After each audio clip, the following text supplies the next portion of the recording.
Yes, sorry to say that. 6 shooting days. Ramdam ko yung pagmamahal, pag-aalala, paggabay nila sa akin na safe ako, na kahit anong bigat ng nararamdaman ko sa lahat ng eksena, never nila akong pinabayaan at minimake sure nila na maayos akong uuwi kahit sugat-sugat ako. Thank you sa lahat ng mga... And the Best Actress Awards and the Special Jury Awards speak to the depth of creativity that is in our Cinemalaya 20 films this year. Dito makikita ang kabuuan ng lakas, loob, at lalim. To announce the award for Best Actor, let us all welcome 2019 Cinemalaya Best Supporting Actor, Mr. Ricky Davao. To present the awards are Cinemalaya Festival Director Chris Vimiliado and Film Curator and Producer Mr. Nicola Marzano. The winner of the Best Actor Award will receive a Balanghay Trophy.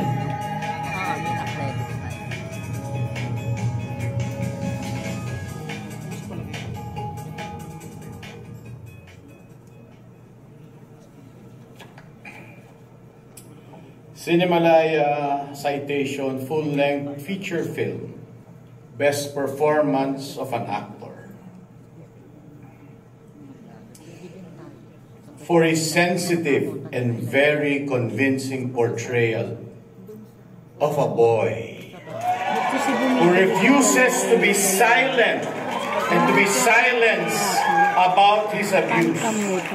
The award for Best Performance by an Actor in a Lead Role goes to Enzo Osorio for The Hearing.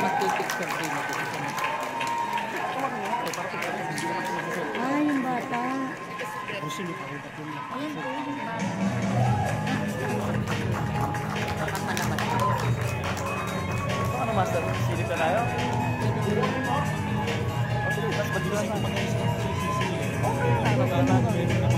Para na ba?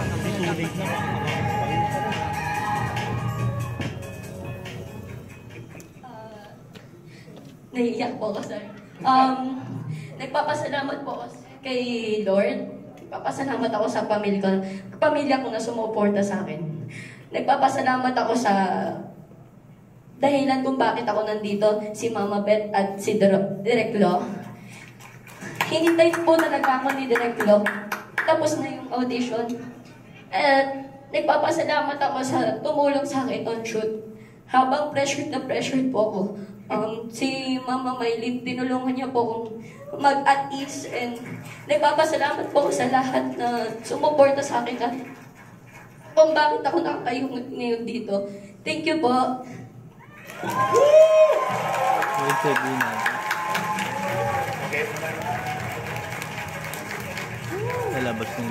To announce the award for Best Actress, we would like to call on stage 2016 Cinemalaya Best Supporting Actor, Mr. Lou Veloso, and 2017 Cinemalaya Best Actress, Miss Angeli Bayani. Presenting the award are Chris Vimiliado and Nicola Marzano. The Best Actress awardee will receive a Balanghay Trophy. Sino kaya? Sino kaya yan? Sana si Maria. Ano si Maria?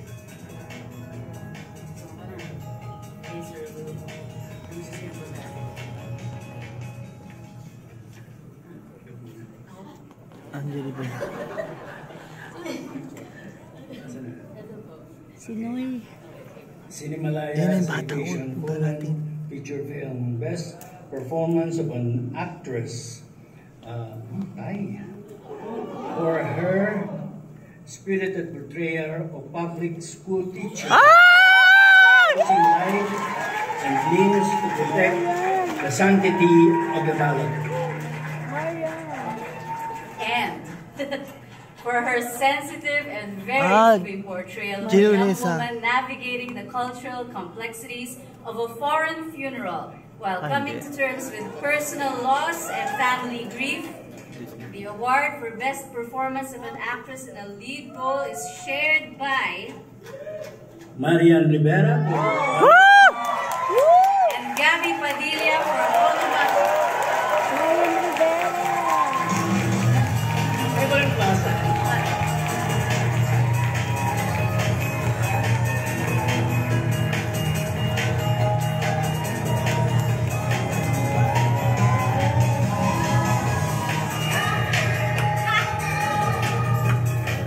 Uy!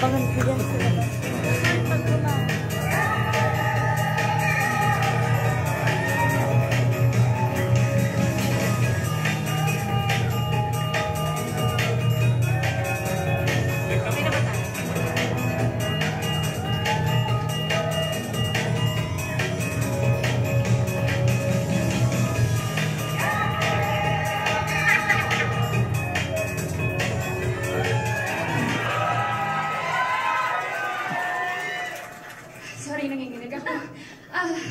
Thank you po to Cinemalaya for giving Filipino filmmakers the platform to tell their stories every year. Thank you so much. I'd like to thank my director, Direk J. Thank you for your trust in me. Thank you so much, Direk. Direk Dan Villegas, pag tumawag ka sa akin, hindi talaga ako magno-no. And thank you so much. I'd like to share this award with the rest of the Konabasha team. Mentor, Project 8, the community of Rikuzen Takata, our Japanese crew and team. Thank you so much, my co-actor, Arisa Nakano, who is here with us tonight. And of course, I'd like to thank my family, my mother.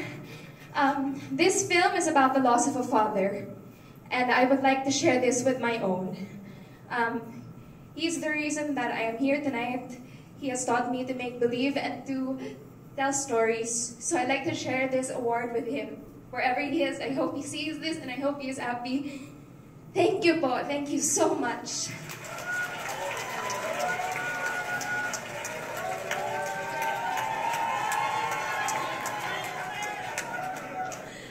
Sa lahat po ng bumubuo ng Cinemalaya, maraming pong salamat sa inyo.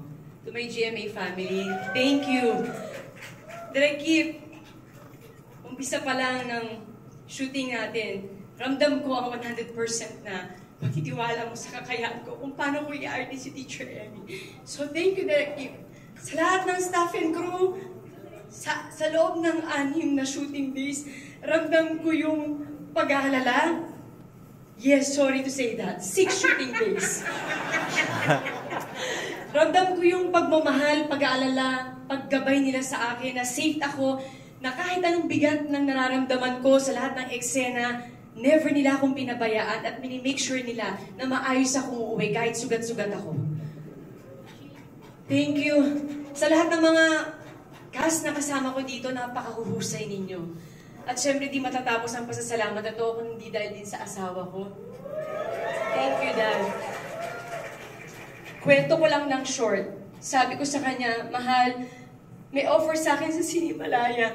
Tatanggapin ko ba? Kakayanin ko ba? Sabi ng asawa ko, wala mang ilang minuto, sabi niya, kailangan mong gawin yan. Kailangan mo ipakita kung sino ka. Salamat, God, sa pagtitiwala. At sa mga anak kong very excited tuwing uuwi ako kung anong nangyari sa Balota shooting days ko. At yung bunso ko, binibilang po yung sugat ko araw-araw tuwing uuwi ako. So, salamat. Birthday ko po bukas. Wow! Congratulations, Marian. Salamat po sa napakagandang regalo. Taos-puso po ako nagpapasalamat. Thank you! Alam ko po mahaba na pero may last pa po. Sa lahat po ng Teacher Emmy na matapang na ginagawa ang lahat para protektahan ang boto ng sambayanan kahit pa ang sarilang buhay ang malaan sa panganib. Teacher Emmy, para sa'yo to. Mabuhay po kayo, mabuhay pelikulang Pilipinas.